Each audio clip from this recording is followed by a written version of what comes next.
Binabati ko po ang lahat ng mga Filipino guerrilla forces saan mang dako ng mundo at syempre ang lahat ng mga OFWs natin ang modern day heroes ng ating bansa. Kung nasaan man kayo banda, sana'y nasa mabuting kalagayan kayo. Ang aking content ngayong araw ay tungkol ito sa maraming bagay mula kay BP Sara hanggang kay BBM at sa iba pa, no? So ito ay isang payong kuya para kay BP. Sana marinig ito ni BP Sara, no? Hindi dapat na isa walang bahala niya. Ito, nakikita natin ang ating sitwasyon ngayon. Napakaraming problema ng ating bansa, especially sa korupsyon. Madam BP, wala kaming hiningi sa iyo na i-lead kami para pabagsakin si Marcos. Wala. Hindi namin hinihingi yun. Ang hinihingi namin sa iyo, you lead us para labanan ang korupsyon. Napakalaki ng problema natin sa korupsyon, Madam Sara. Pero pinabayaan nyo kami. In the first place, kung bakit nakarating ang mga yan dyan sa posisyon ay dahil sa inyo. You are a great influencer. No? You were able to influence us to vote for these people. In fact, yung Tingog Party List, sinusuot-suot mo ang kanilang damit, ang t-shirt na binigay nila sa iyo na Tingog Party List nung panahong nakaraang eleksyon. And that's why they win. Ngayon, kinakalaban ka at kasama sila dyan sa nangyayari, Resolution 10, insertions and everything dyan sa House.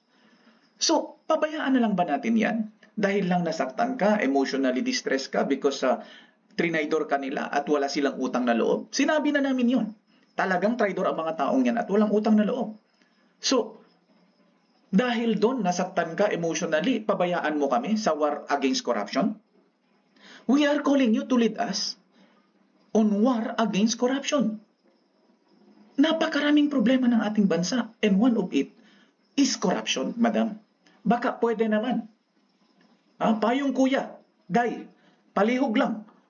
Tabangin ni mo ani. Why? Because we need leader. Kailangan namin ang isang leader na tulad mo. Sasabihin mo ngayon, hindi kasi may mga allegations din laban sa'yo. I'll show you. Here it is. Para makita natin kung ano ba talaga. Yan. Detailed Analysis Opinion Assessment or DOA. Sino ang lesser evil leader? Data comparison tayo. OVP DepEd, OP, Upper House, Lower House. Tingnan natin. Yung confidential fund na disallowance mo is 125 million lamang. Ang OVP disallowance sa DA pa lang 5.9 billion na. Sa Upper House, merong 11.01 billion ang net, no? NEP. Ang lower house may NEP o National Expenditure Program ng 16.5 billion. Kung tutuusin, dyan pa lang, alam mong malaki ang diferensya, malaki talaga ang problema dyan. Why? Because etong upper house saka lower house, i-clear lang nila yan sa pamamagitan ng Resolution 10. At hindi natin nakikita ang mga resibo niyan. The same as yours, dyan sa confidential funds disallowance.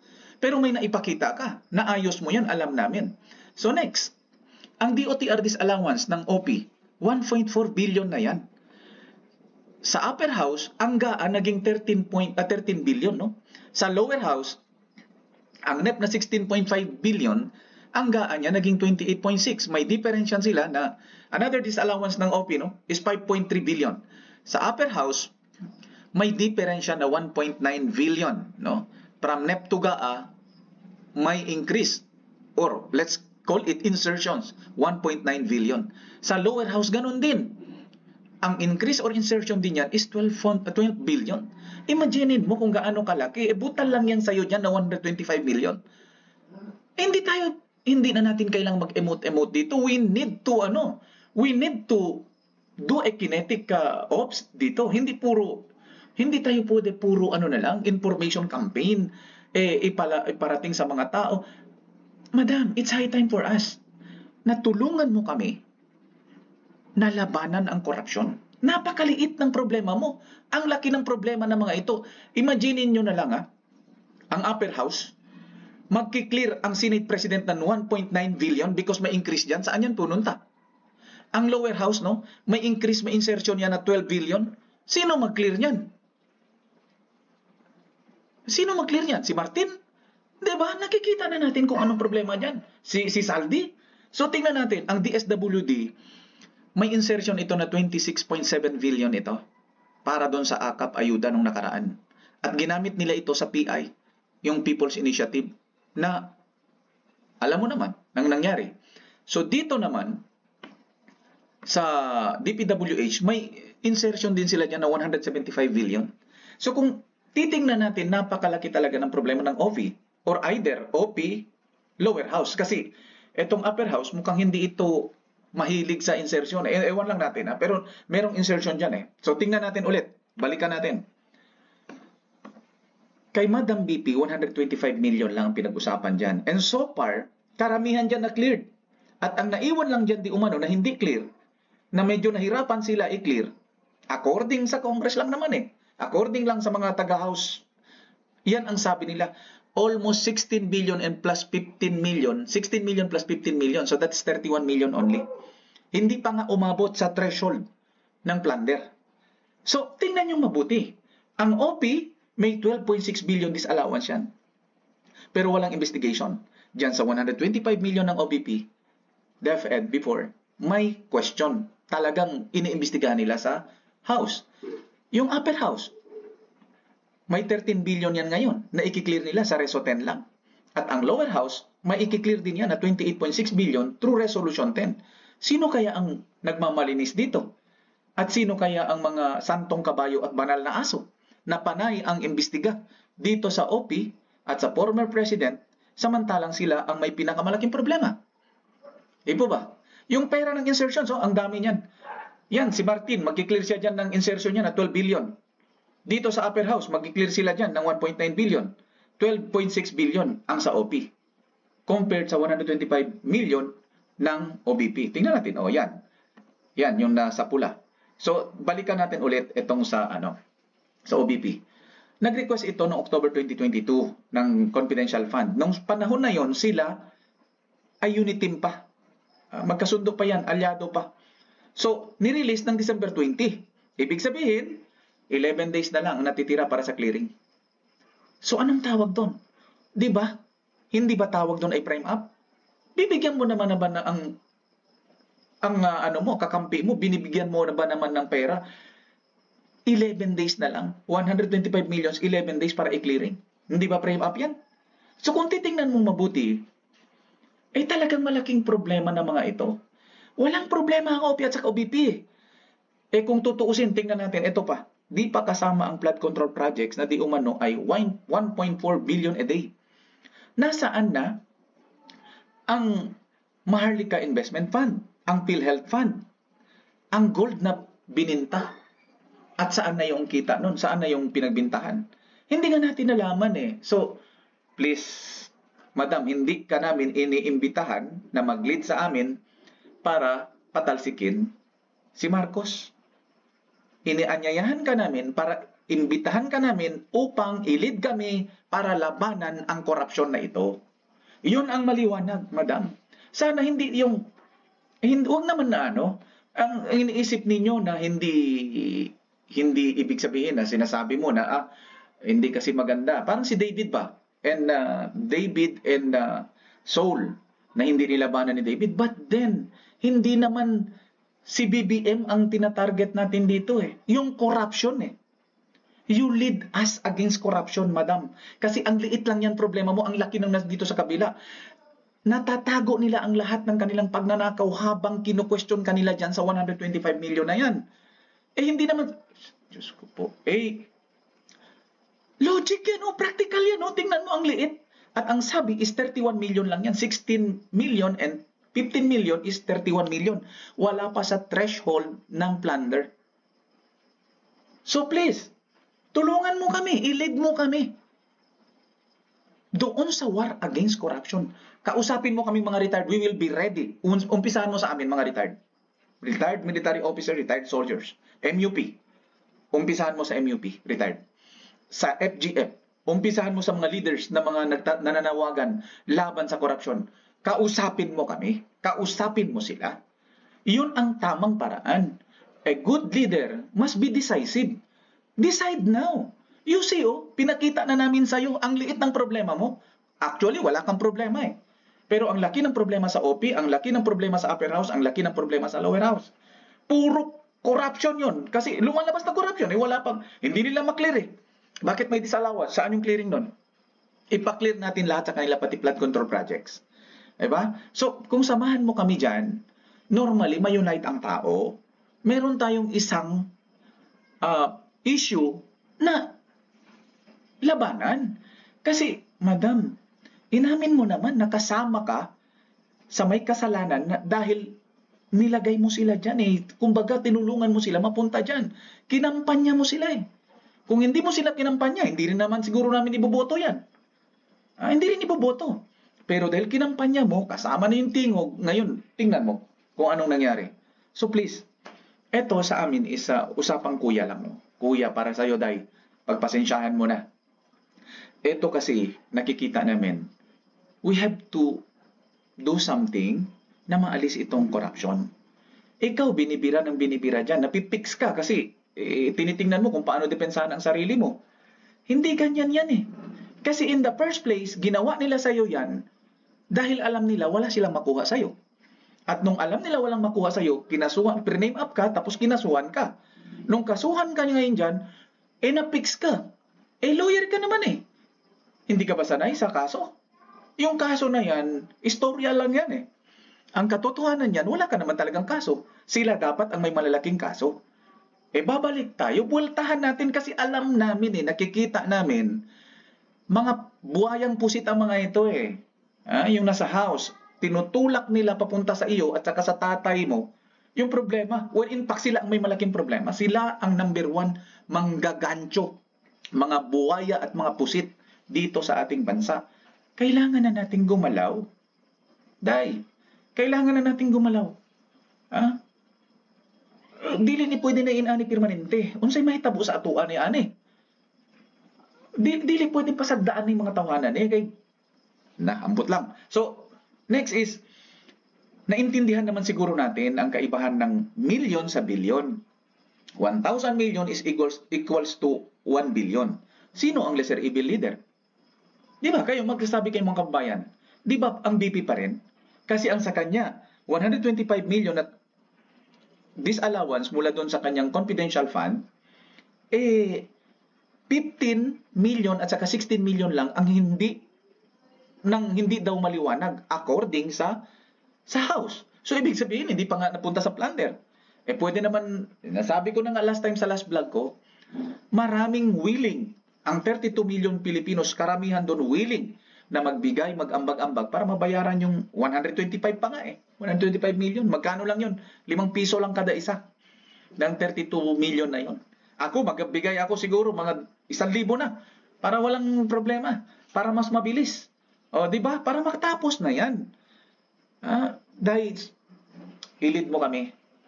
Kaming mga retired military officers, generals, mga at saka mga MUPs, lapitan mo kami. Hindi naman masama kung mag-meet tayo, maggawa tayo ng isang convention para pag-usapan kung paano labanan ang problema ng bayan, which is corruption. Maraming problema ang bayan. Bakit ikaw? Dahil ikaw nga ang lesser evil. At bakit ikaw? Dahil makikita mo mamaya, i-explain ko kung bakit ikaw. So next, tingnan natin kung bakit ikaw. Ayan. Ito, 3 factors for change. Alam natin yan tayo. Issues, leadership, logistics. Yan ang tatlong kailangan natin, yung tatlong factors. Sa issue, ito na. Ang issue ng House, ito na sa left, yung PI fund issue, 26 billion ito ginastos noon sa PI. Nasaan ito? May clearing ba ito? Ang resolution 10 nila, malaking problema yan. Hindi nila gustong paalisin yan. Ang kickback issue sa mga projects. Ang flood control issue, ang dami niyan. Ang illegal insertions by the billions, Day. Anong gagawin natin dyan? Yung ayuda issue, halos naimbestigahan yan ni ni Senator Amy last time. Yung dyan sa Davao. Lumalabas na may nagbibigay ng 8,000 pero ang binibigay lang is 2,000. Yung 6,000 pala, kinakabig pa. So kung totoo yun, naku, malaking problema talaga, di ba? Corruption issue, yun na yung corruption issue. Then misappropriations issue. Then ang bribery issue, yung sa Okada. Kung totoo yan, dapat managot yung tao na yan. Sino ang tatayo? Ayaw naman tumayo ng pinsan niya. Dito sa OP, bakit? Kasi tingnan mo, Daya, dito sa OP, yung PhilHealth Fund, may 89 billion yan. 60 billion ay napunta na sa Treasury ulit. Saan? Sinong gagastos nun? 'Di ba? Yung flood control fiasco, 245 billion di umano ito. Ang sabi nga 1.4 billion a day. Kung totoo yun, 1.4 billion a day times 365, it will at least more or less lalabas na 500 billion. Nasaan? Nakita mo, may ipakita ko, ampaw-ampaw yan. Lavish expenses ng duran-duran at saka yung mga roses na parang akala mo mga royalty pag sumakay ng eroplano. Corruption issue, countenancing issue ng insertions. 'Di ba? May veto power ang presidente. Bakit hindi bineto yung insertions na 175 billion at saka yung 26 billion? Bakit? Kasi baka gusto rin niya na talagang gawin yun o baka utos niya pa na mag-insert. Who knows? Di ba? So, PI Fund. Yung PI Fund, nakita natin ngayon, no? Yung PCSO Lotto, na iisa lang di umano ang nananalo. Naimbestigahan ito pero walang mabuting closure. Yung Polvoron issue. Yung incompetence. Yung rice ngayon, hindi pa umabot sa 20 pesos, lalo pang tumaas. Nakabawas lang ng 2 piso. Nung nakaraan, abay, parang nagpista na. Ang layo pa. 45 to 43 lang na ibaba nyo. At tapos yung bigas na yun, hindi pang masarap.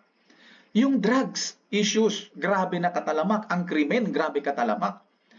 Ang Pogo picture na alleged 75 million ang pinag-usapan doon. Ang selling of gold, nasan yung pera? Dahil tulungan mo ang bayan. Nakasalalay sa iyo ang lahat ng yan. A good leader, lead the people. Huwag mong suluhin. Yung emotion mo, iset aside mo muna. Please, set aside it.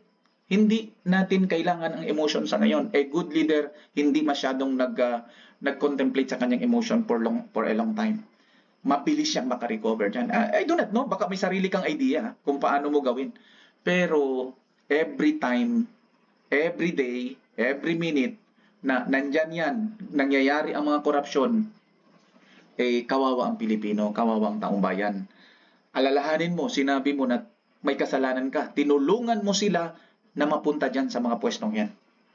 So anong gawin mo? Sapat na ba yung pag-amin mo na nagkasala ka dahil tinulungan mo sila mapunta dyan sa pwestong yan? We have to do something. We are here. The retired are here. Hindi kami pumapayag basta-basta ng ganyan na lang. Not because we want you to replace anybody, but we want that the people's money, yung ating mga kababayan, lalo ang mga OFWs, na karamihan pinapatay sa abroad, binibigyan ng mga death penalty, nagpapakahirap doon, hindi masayang ang kanilang mga remittances, ang kanilang mga pagtulong sa ating ekonomiya. Yung mga taxes ng mga mahihirap at ng lahat ng taong bayan, hindi masayang na winawaldas lang nitong mga buhaya dito sa house. So, tingnan mong mabuti yan. So, ano pa? Yung WPS, yung blunder dyan, yung fiasco dyan sa West Philippine Sea, alam mo yan. Pinakita ko na yan last time siguro. Alam ko hindi ka nanonood sa akin. But then, okay lang. At least nailabas ko rito sa aking vlog. No? Weaponization of law. So, eto, diversionary issue. Ang ginagawa nila, pinix kanila Ginamit nila ang batas laban sa iyo at saka kay former president. Para lahat ng atensyon mapunta doon. At mawala na ang atensyon doon sa kanilang paglulustay ng pera ng bayan, ang corruption and everything. Pakatandaan mo yan, ganyan lang kasimple ang ginawa nila. Ang bilis nating mabaliktad yan, na talagang habulin natin ang mga korap na yan. Hindi pwede yan ganyan. Huwag tayong patulog-tulog. So ito, tingnan natin, bakit ikaw ang aming gusto at bakit hindi itong ang presidente? Ito kasi, panoorin natin Oo, sige. What's been happening? Wala akong problem. But also they have to realize there are two sides to this. Sinasabi yung flood control, talagang nang-overwhelm ang flood control natin. May flood control tayo, hindi kaya. Hindi.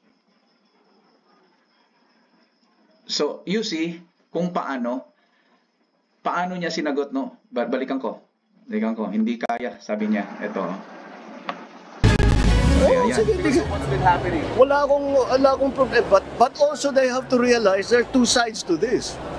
Sinasabi yung flood control, talagang nang-overwhelm ang flood control natin. May flood control tayo, hindi kaya. Hindi talaga kaya dahil sa buong kasaysayan ng Pilipinas, wala pang ganito. Ngayon lang na Mr. President, hindi mo na kailangan sabihin yung bagyo. Hindi naman namin binibintang sa'yo ang bagyo eh. Hindi rin namin binibintang sa'yo ang mga namatay na sa bagyo. Ang gusto namin, yung pera ng flood control, ma-clear ng maayos, maipakita ng maayos. Bakit may kinalaman ka ba dyan? May kinalaman ka ba sa flood control fiasco, sa mga perang hindi nagastos doon? Bakit? Eto, pakita ko sa'yo. Ayan o. Ayan. Iyan ang flood control fiasco dyan. Walang bakal. Ampaw. Eto pa. Tingnan mo yung bridge, walang bakal. Hindi naman yan flood control pero nakikita mo ang mga projects ng mga congressional districts na ganyan ang nangyari. Ayun no. Tingnan mo. Nagbigay nga ng bangka, ng boat, rubber boat, abay, may pangalan pa. Ano yan? MR, magnanakaw rubber. Uy, magnanakaw rubber, MR. Tingnan mo yan, oh. Yun yung problemang malaki. Kung tingnan mong mabuti, Mr. President, hindi namin binibintang sa'yo ang bagyo. Hindi namin binibintang sa'yo ang mga namatay sa bagyo. Ang gusto namin, habulin ang mga gumawa nitong ampaw na mga flood control projects. At saka itong mga bridge project, itong gumagamit ng pera ng bayan na nilalagay ang kanilang mga pangalan. MR, magnanakaw. Di ba? Magnanakaw, robbery. Yan ang gusto namin. Nahabulin mo. Yung preparation ninyo, very incompetent. Yung panahon kasi ng former president, hindi naman sa pinapaboran ko siya, pero talagang handa na kaagad, nandun na ang mga response. Dahil mga military officers yung nandun. Mga generals yun gamit nila kaagad ang lahat ng mga forces, both military and police, and all the MUPs. Ngayon naglalagay ka ng politiko, tingnan mo, may problema kang malaki. At ang masaklap, yung sinabi mo, oo, paimbestigahan natin, pero there is a two side to this. BS. Dapat hindi mo na dinagdagan yon. Pinapalabas mo lang na gusto mong pagtakpan ang pinsan mo at ang ibang mong kaalyado. And that is why gusto namin si BP ang manguna para sa war against corruption. So naintindihan mo na, BP, kung bakit ikaw ang gusto namin?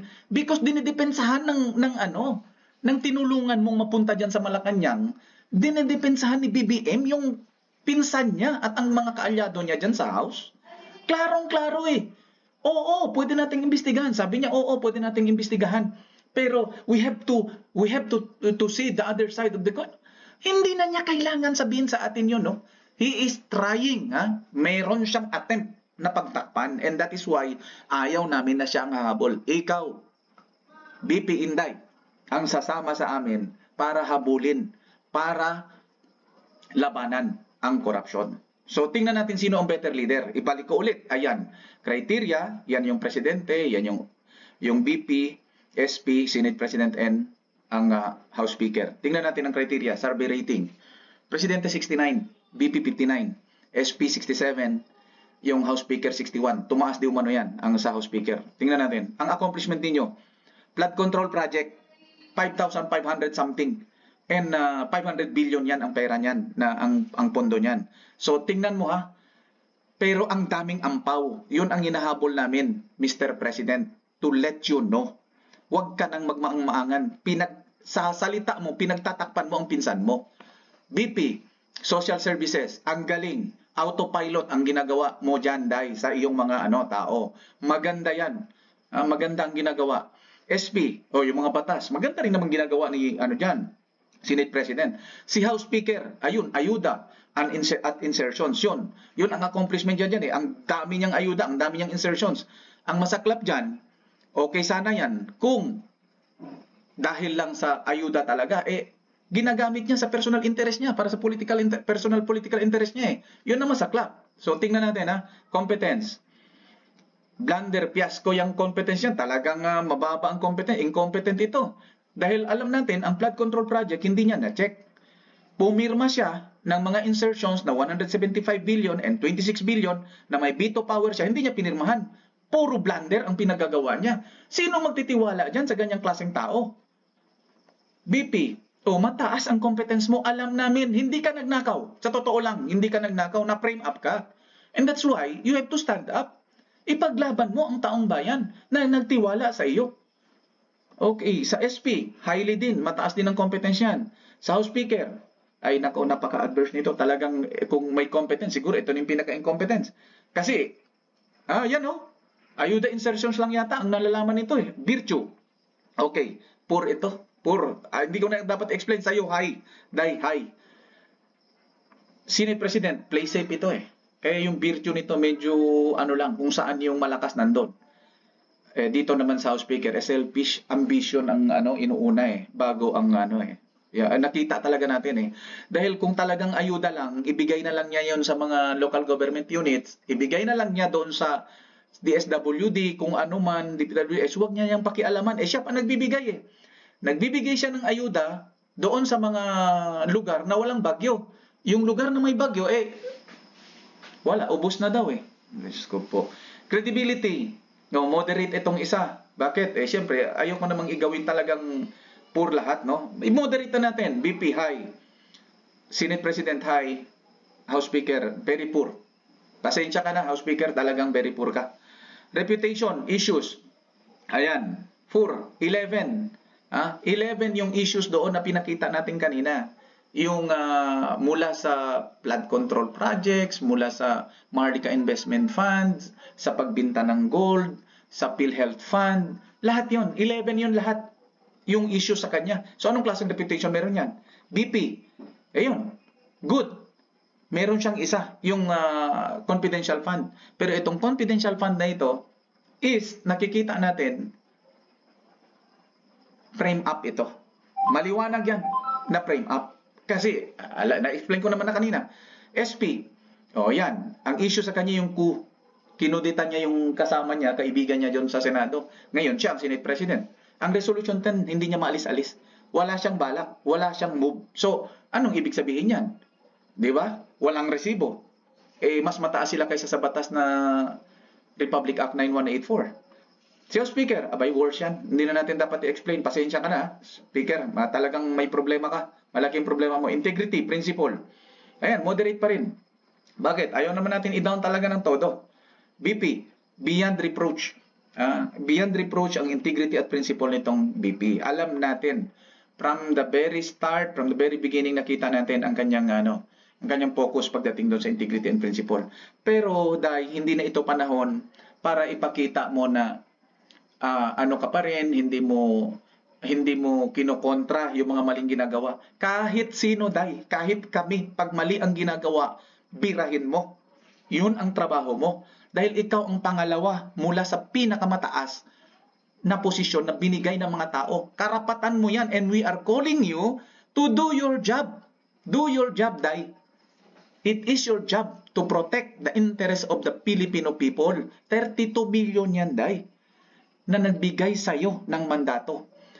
Kung pinagtatakpan nitong presidente yung kanyang pinsan, by ikaw, wag mong pagtakpan. Wag tayong patulog-tulog. Gawin natin ito. Dahil delikado na ang ating sitwasyon. So, SP, Senate President, one thing, nagduha-duha ambitious. Then, House Speaker, worse pa rin. Hindi na nga halos dapat pinag-usapan. No? Leadership, either it is leadership ba or political. Dito, maro na politiko ito. Sinabi ko na ito last time, maro na politiko ito. Si BP ay probinsyana. Alam namin na probinsyana ka, pero leader ka. No? Plain leadership ang sayo, ang tingin namin sayo. So it's high time for you to show it. Ipakita mo na yung leadership mo. Hindi na pwede yung ganyan. Ito, advice, kuya, payong kuya. Murag ka ng payo ba? Ka ng advice sa usa ka na, kuya.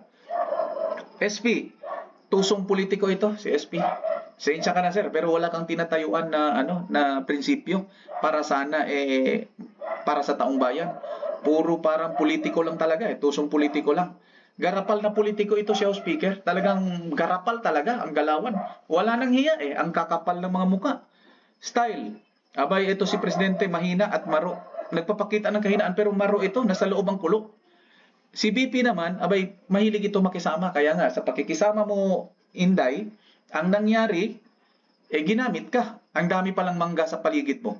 Ginamit ka. Nung nagamit ka, ngayon, gusto ka ulit gamitin kasi eleksyon na naman. baka pwedeng tigilan mo na. Matuto ka naman na. No? Imbes na nakita mo, halos lahat ng mga politiko na dating dikit na dikit sa'yo, ngayon nasaan sila? Konti lang natira, mabilang mo lang sa daliri. Tapos pag malapit ka na naman, aangat ka na naman, nakikita nila na paangat ka, tingnan mo, lahat sila nakadikit na naman sa'yo. So sana matuto ka na, hindi ganyang klaseng mga tao ang kailangan natin dito sa ating bansa. At huwag kang magpadala doon sa by virtue of trust and confidence. Gawin mo yung sinasabi ng marami na putting the right person on the job. So makatao ito si Inday. Makatao, nakita natin ang kanyang mga ginagawa pagdating sa kanyang social services, puro concentrated sa trabaho, autopilot, walang maraming sinasabi. Pero dahil hindi ka pwedeng manatiling tahimik o tikom ang bibig palagi habang binabanatan ka ng mga buhayang pusit dyan sa house. Kailangan na nating kasi tinatakpan nila ang kanilang pagnanakaw. Suportahan mo ang taong bayan. Pagdating doon, i-lead mo sila. Kasi kailangan kanila. Kung hindi magawa ng presidente, ikaw, Day, ang gagawa kasi vice-presidente ka. Senate President, tuso at makasarili ka, sir. Pasensya ka na. At si House Speaker, abay, garapal talaga. May pagkasindikato ang Speaker. Yung iyong pagkagalawan dyan, talagang garapal. Talagang garapal ang kakapal, no, ng muka.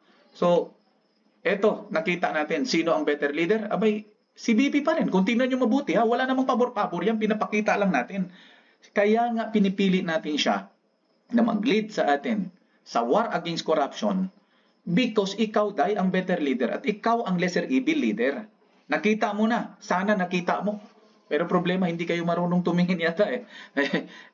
Eto, marami nang nai-stress daw. Ako, baka last ng vlog ko ito dahil ayaw man ninyo makinig, hindi na rin kami susuporta. Sasabihin ko na rin ng lahat ng mga kausap, ng mga wala tayong mabuting leader. Walang gustong tumayo. They are indecisive. So, sana, Day, pag-isipan mo mabuti. Ayan, Ranger Kidlat Vlog, Retired Soldiers Comment Opinion Assessment. Payong kapatid lang at real talk yun, Day. Okay, so, shout out to the following. Makabayan Metran TV, Filipino Guerrilla Forces TV, Pinoy Survivor, UKSLTM, DIYKKB, Unfiltered Thoughts by Telma. Unfiltered Thoughts by Telma. Tinawagan na kita rito, mga kababayan. Sana po ay suportahan nyo rin itong vlog ni Unfiltered Thoughts by Telma. No? Kasi gusto niya ring magkaroon ng vlog na content na ganon. So suportahan natin siya, mga kababayan. Kasi kababayan nito at may gusto naman siyang mangyari para sa kaibubuti ng ating bansa. Lahat po ng mga gustong tumulong para sa ikabubuti ng ating bansa, suportahan po natin. Itong sa akin, hayaan nyo na. Sabi ko nga, last na itong vlog ko. Kung ayaw pa rin makinig ni BP na i-lead tayo para labanan ang korupsyon, abay, wala na tayong magawa doon. Konsensya na yun. Siya naglagay dyan sa mga crooks. Tapos ngayon, pabayaan niya tayo. Nasa sa kanya na yon. Pero kung ako sa'yo, Day, you have to lead. Huwag kang magpadala dyan sa kaso-kasong binigay nila sa'yo. Walang kwenta yan. Hindi pa nga madali naming bayaran yan mga taong bayan eh. At saka sa ganun pa man, frame up yun. Klarong-klaro. Kaya huwag kang mag-guilty dyan sa kanila. Sila dapat mag-guilty. Kasi ang laki ng problema nila.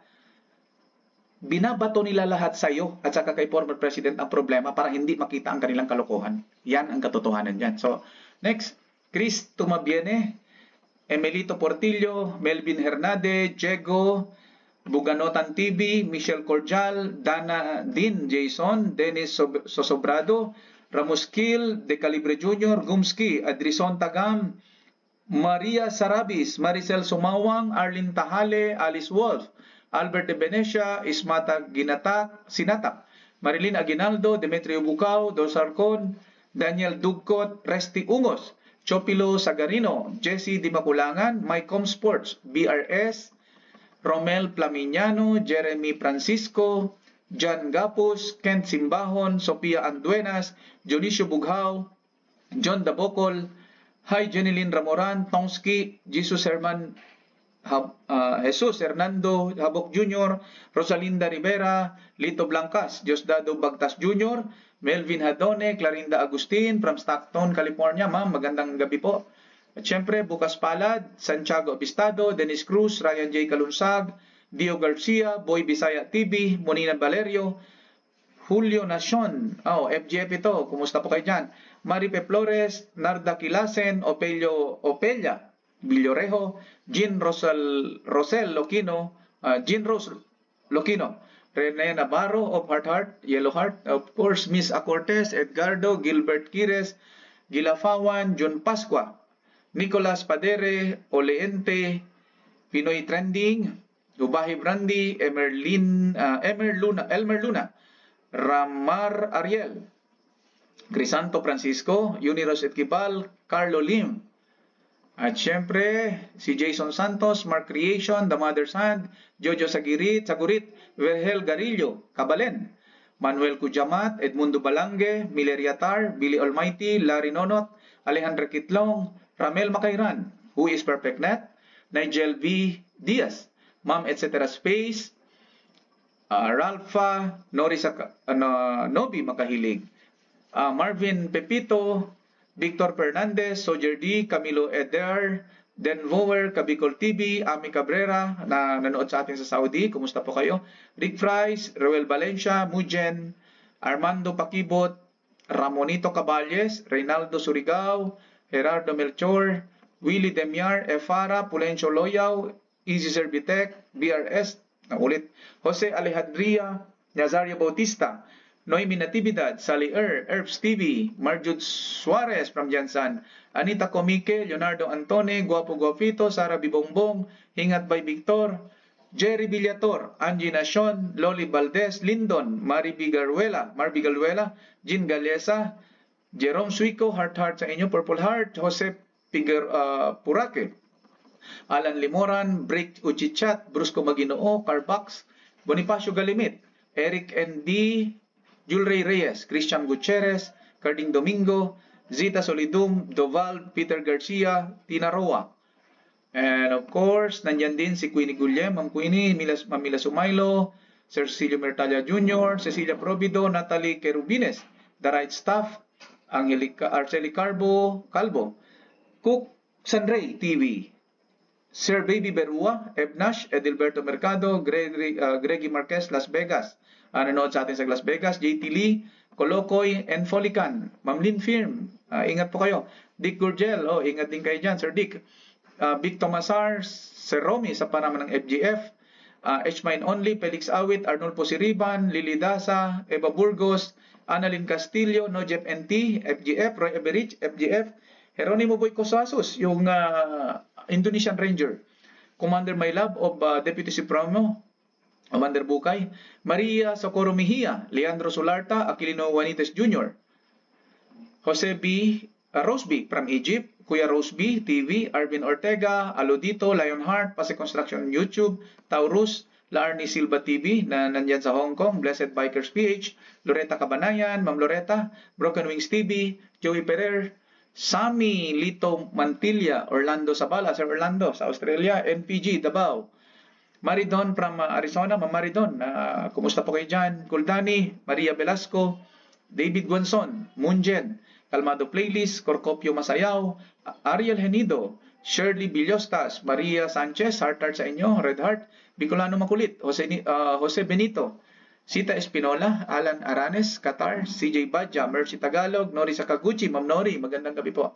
Pepe Latoha, Alexa Lagos, Rodolfo Lebaste, Wildcat, Ray Bohol, Clara, okay, Ma'am Clara, Jan Alvin Castino, Conser Man Benis, at syempre, si Rain Winter, Jose Jones Pedregal, Armando Cagape, Emma Melendres, Rosario Borsats, Manny Mercado, Nick Jan, Nelson Reestrado, Ayornek, Lea Conchata, Master Vlog, mga kabalbalan, Jose Dumagit, Glory Kugan, J. Foy, Edna May Maluya, Ferlas ng Silangan, Diamond Hill, Dave Asarcon, UK LTM, si Ma'am, Ma'am Angela, Dr. Angela, Mag Francis, Rosemary Abatayo, Blang Marfa, Nari Cerillo, Alex Alagos, Journeyman, okay, si Raul Intong, Tyra Gabriela, Daniela Huktoyor, Maria Claire Yu, Ma'am Maria Claire Yu, kumusta po kayo? Jamal Wandi, Lourdes Gamoso, Leopoldo Maldia,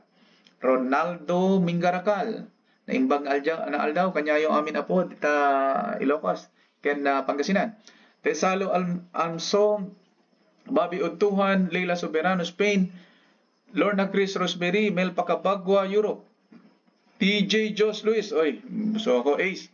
At saka nais ko po, no? Samot Sari TV Chan, Mark Danyot, Angela Papaya, Hauti, Ardino Deb, NRE, Michael Casanova, King Kong, Rodel Nawayas, Edito Namit, Pedro Junior Silbosa, Vilma Mix Vlog, Joselito Orquia, Red Castro, Elizabeth Opinion, Joselito De Suyo, Red Castro, okay, no. Armana Mantiad, Ride Motolonges, Ramonaria, Francisco Gasfars, Kasmut, Bing SW Bicots, Macau, Josephine Maghari, Rayo Carlos, Yoli Espinola. So mga kababayan, siguro baka hanggang dito na lang muna yung mga vlogging natin dahil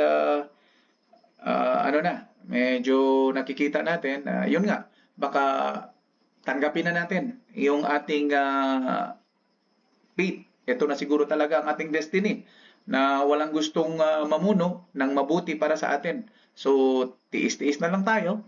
Mukhang wala na tayong pag-asa. Ganun na lang talaga.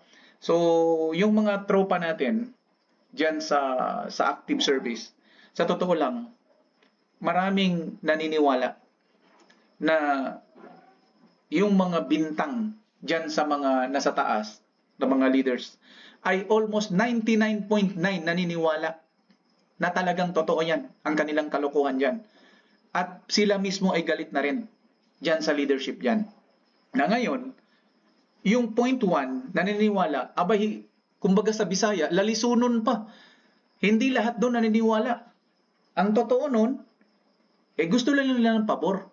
Kaya sila nagpapaniwala, pero sila mismo alam nila na talagang wala. Talagang, makasarili na rin siguro ang iba. So, wala na tayong magawa. So, eto mga kababayan, God bless na lang sa inyo. At, ingat palagi. So, Rayo Carlos, Yoli Espinola, Joselito Orquia, Didi Angeles. God bless everyone.